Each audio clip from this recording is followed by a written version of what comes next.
નમસ્કાર. એક ફિલ્મી ગીત મને યાદ આવી ગયું.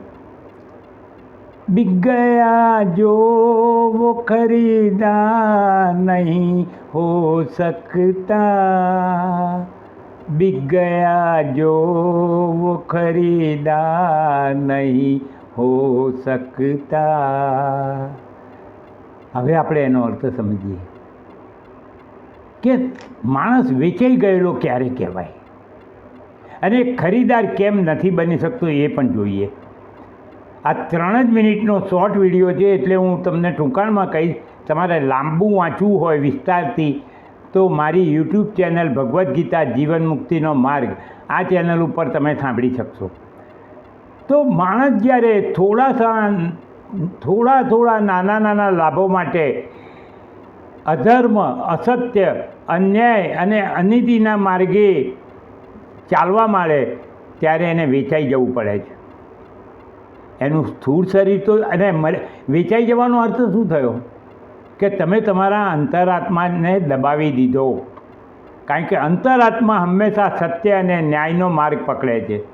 આપણે અંતરાત્માના અવાજને દબાઈને આપણે આપણા અહંકારને છૂટો દોર આપીએ છીએ ત્યારે આપણે વેચાઈ જઈએ છીએ.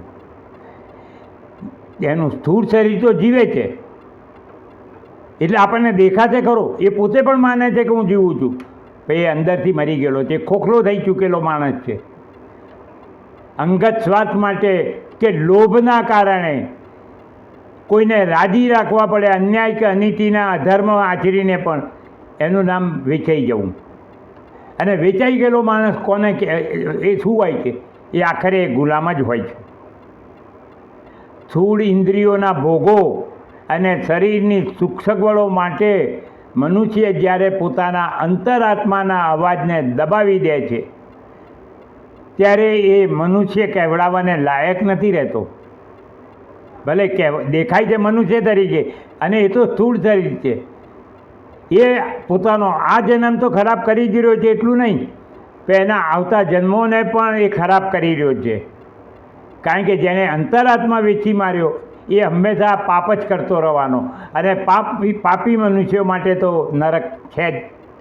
અરે જો જીવતે જીવ નરક ભોગવતો હશે, ખાલી દુનિયામાં દેખાડો કરતો હશે કે હું સુખી છું, કોઈને છેતરવો, કોઈને ઉલ્લુ બનાવવો એમાં ગૌરવ નથી, એ પાપ છે. અને પાપ છે એટલે તમે વેચાઈ ગયા છો.